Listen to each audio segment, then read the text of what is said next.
So today we are at the next phase in ranking the animated films I've seen from 2013 to 2016. Now this list does not include Kubo and the Two Strings, The Killing Joke, and a few. I stopped it at the Ice Age 5 was the last movie that I saw that made it onto this countdown, and because you kind of have to just stop somewhere. And so here we are going to talk about 20 through 11. So next week will be the big top 10. It'll be very exciting. At number 20, I have The Book of Life, and this film I think was really underrated. Just the visuals alone from director and animator Jorge R. Gutierrez, I think is how you say it, are so incredible. And I love the way that you really get this these differences between the afterlife of the remembered and the afterlife of the forgotten, the way that the wood looks in the mortal world versus each of the other worlds, the way that just the lighting and the colors and everything is so beautiful. And the story is good enough. It's a kind of a standard sort of love triangle type story, but I like the fact that both of the boys are honorable and good. Like there isn't sort of an obvious winner like some others might be inclined to do. I like the characters, and I think that you get a nice emotion. You can see this was a labor of love for all involved. Bones to pick I have with it is, I don't know why whenever you have a film about an ethnic culture, a minority, it has to be narrated by a white person. This was so unnecessary to have the framing device of the museum in this movie. And you did not need to have Christina Applegate narrating this picture. Like, why not have the Lords of the Remembered and Lords of the Forgotten? Have them narrate it. And I also have a problem with some of the voice casting. Why not get Latino actors? Why not get people from Mexico that can give that kind of color? Like, why do we have Channing Tatum in this movie? Like, that to me was a huge miss. I still really love it, and I love watching it. Number 19, I have The Jungle Book. And some people will say, oh, that's not an animated film. That's not an animated film.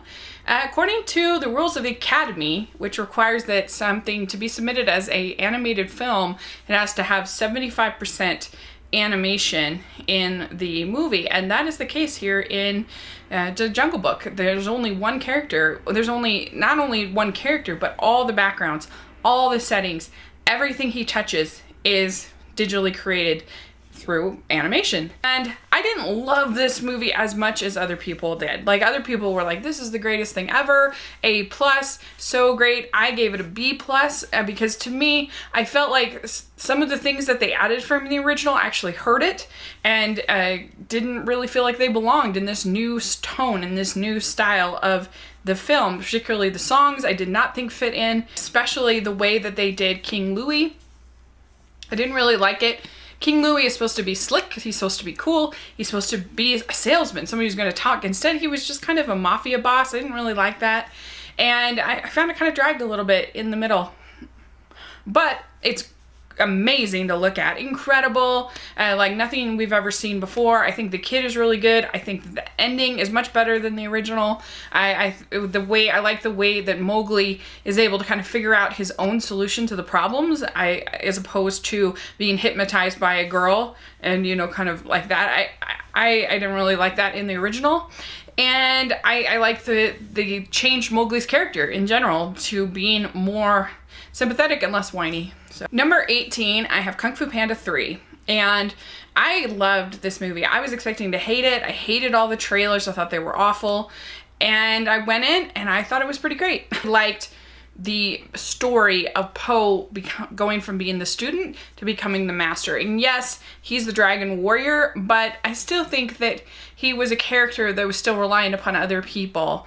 You know, like he was given that calling as dragon warrior from the first movie, but that doesn't mean that he has 100% sort of embraced it and gotten over his insecurities. And it takes like a whole nother level to teach something versus actually even being the dragon warrior. To actually teach other people is a whole nother step. And I thought that they really did that well. But I think the main thing, the animation is so beautiful in this. I really like the 2D touches to it. But the main thing that I really liked was how they tackled the issue of adoption and the birth father and the adopted father, and how they have to learn to both love apropos. And I thought that it combined the action of the second movie and the humor of the first movie in a really satisfying way. It's actually my favorite of the three. Number 17 for me is The Good Dinosaur. And this, I think, is a woefully underrated Pixar film. I really, really loved it. I know a lot of people didn't like it. They thought it was boring or too similar to The Lion King, but I don't really mind repeated themes or themes that are similar in other movies.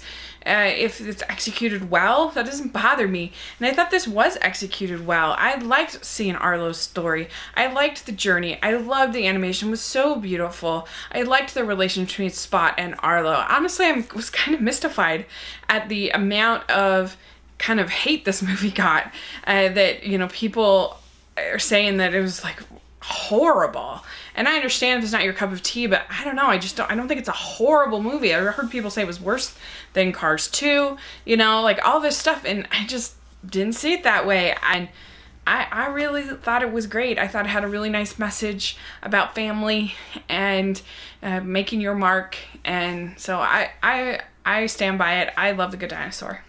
Number 16, I have Cheatin', and Cheatin' is from Bill Plympton, who is a independent animator. He does it all with his own sketch style. This is a really kind of beautiful tragedy about a couple and how through the lie of another person, it's kind of similar to like the Othello story. This woman is in love with this man, and who's married to this other woman, and she spreads this lie that his wife is cheating on him, and so he gets really, really discouraged and depressed, and so he ends up cheating on her, and so she ends up being able to kind of go into this magic trick, I guess, where she's able to sort of inhabit the bodies of the people that he's like cheating with, and it's just heartbreaking and beautiful, and the animation is really, really great if you can accept that kind of sketchy style, which I do. 15 on my list is Shaun the Sheep movie, and this is a movie, when I first saw it, I didn't love it, but then the more I saw it, the more it kind of grew on me. It's basically a silent movie. It has sort of the feel of sort of a Marx Brothers movie or something like that, and it is just so sweet. It's so charming. It's so fun. Poor Shaun, he's just trying to have a day off. He's just trying to have a break, and look at all that happens. And I like the when the owner ends up becoming this hairdresser and he has amnesia, and that's really funny. And there's lots of classic kind of silent movie type of entertainment to be had. So I think it's enjoyable. And by the way, this is a little bit different than my 2015 animation ranking. Like, things have changed as I've rewatched them, so. Number 14, I have Finding Dory. And I think that Finding Dory is a really satisfying entry for Pixar. I think it's a good sequel for Finding Nemo. The fact that instead of having, like in Finding Nemo, where they meet somebody and then that person ends up being with them through the whole thing, I like the fact that she meets somebody and then she meets somebody else, and she meets somebody else, and she meets somebody else. To me, that actually made it kind of unpredictable and fun.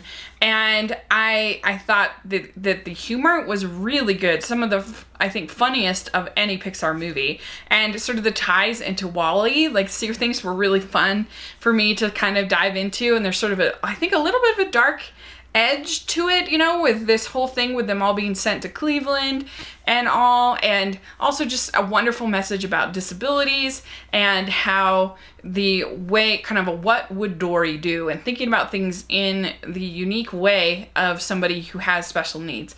It was really sweet and wonderful.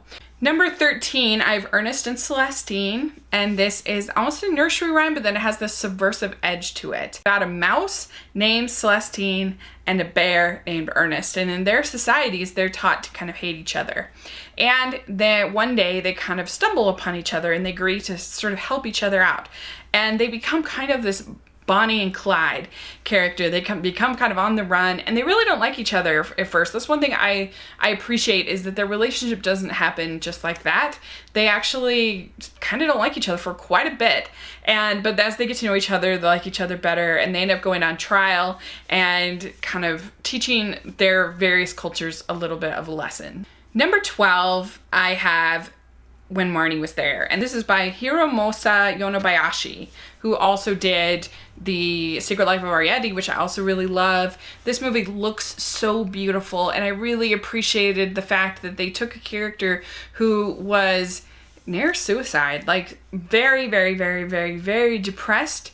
And I thought that was really bold of them. And, you know, it's all about, the message of this movie is all about, we have people that are rooting for us, both here in this world and also beyond the grave. And the thing is just recognizing that love, you know, because the little girl, she has all that love, but she doesn't recognize it. And so it's just a beautiful, moving story. The sound design is so good. It feels so lush. It feels so rich. The music is so great. Priscilla Ahn with her song, Fine on the Outside, is so wonderful. It's great. So my number 11 is Big Hero 6. And I think this movie deserved to win. If the Lego Movie wasn't going to win, and none of the independent features were going to win that year, then I think that Big Hero 6 should have won, because I loved the story. I think that the emotional bond that's developed between these two brothers is really tender and very sweet. And I really felt for Hiro when he lost his brother. And, you know, they let him go to a pretty low place. But there is all of that kind of love and the hugs and this character of Baymax, who's just sweet and wonderful, and you want your own when you have.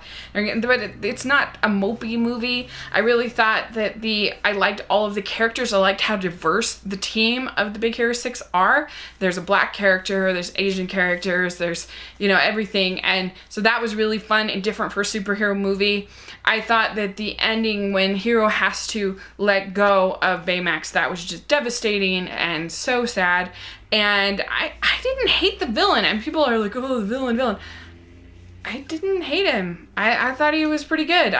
You know, the idea that he's doing this out of this experience with his daughter, I thought was okay. It didn't bother me. So I don't know. I thought it was moving. I thought it was funny. T.J. Miller's hilarious in it. I liked the team. I liked the characters. I was emotionally invested. I loved Baymax. San Francisco is gorgeous. I love that whole idea of sort of this new type of city. And Disney hardly ever does urban environments. So I thought it was really cool. And yeah, I do. I really like it. So it's my list. That's where it is. So let me know what your favorites are and what you think of these picks. And we'll have the top 10 next week. So that should be pretty fun. Thanks so much. Please subscribe to my channel, and I'll talk to you later. Bye.